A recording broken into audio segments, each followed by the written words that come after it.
So for you to go from this to this, you need to know some few tricks, and the trick is just one. If you understand it, it will be very easy for you. In other words, it looks like it is a very difficult fraction, but I'm going to show you in a few steps how we can turn it into a simple fraction. So in our solution, we're going to turn this, which looks very difficult, to something which will be looking like this, plus 2. So I'm going to take you through how we can turn this into this in just a few steps. So for you to go from this to this, you need to know some few tricks, and the trick is just one. If you understand it, it will be very easy for you.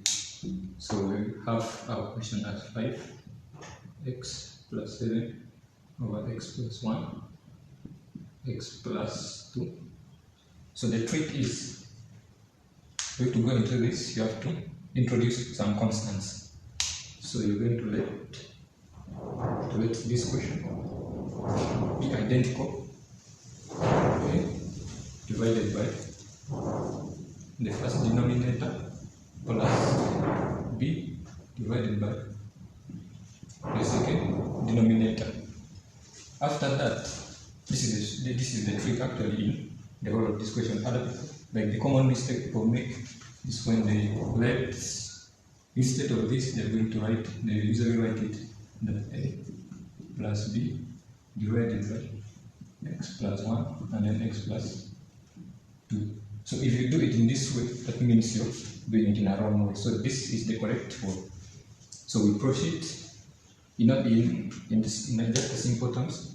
We're going to see that if we put it under the same denominator, it is going to give us something which looks like that.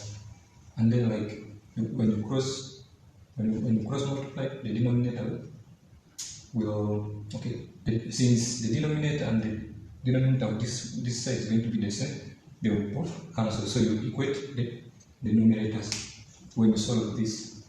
So we have x plus 7 equal to a times x plus 2 plus b times x plus 1. When you reach here, you need to get the value of a and b. That's the only goal for you to, like in this line, that's the only goal. You're going to get the value of a and b. So for you to get that, you have to let, or you can say if x equals to,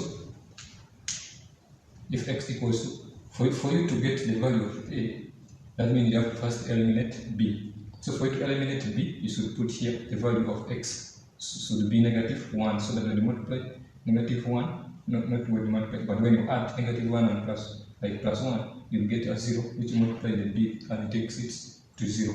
So if we say if x equals to -1, then we substitute in this line again. So I'll have -5 plus 7 equals to a into, so we have -1 plus 2, and then plus b -1 plus 1. So this bracket is going to be 0. So our a is going to be, okay, we have -a because we have here it is a.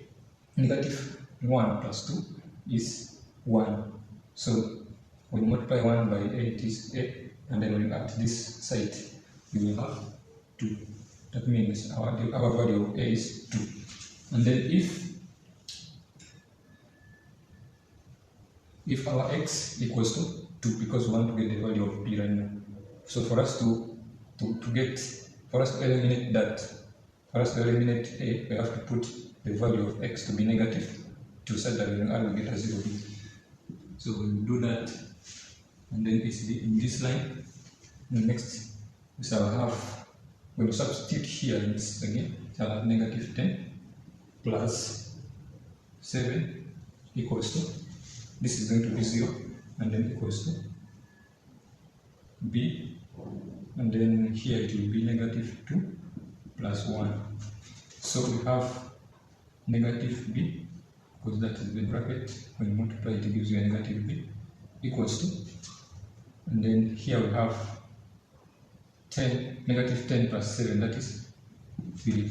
So it is negative 3 rather. So when you divide both sides by negative, you are going to get 3. So our final answer, which is the simple answer that I was talking about, is going to be 5.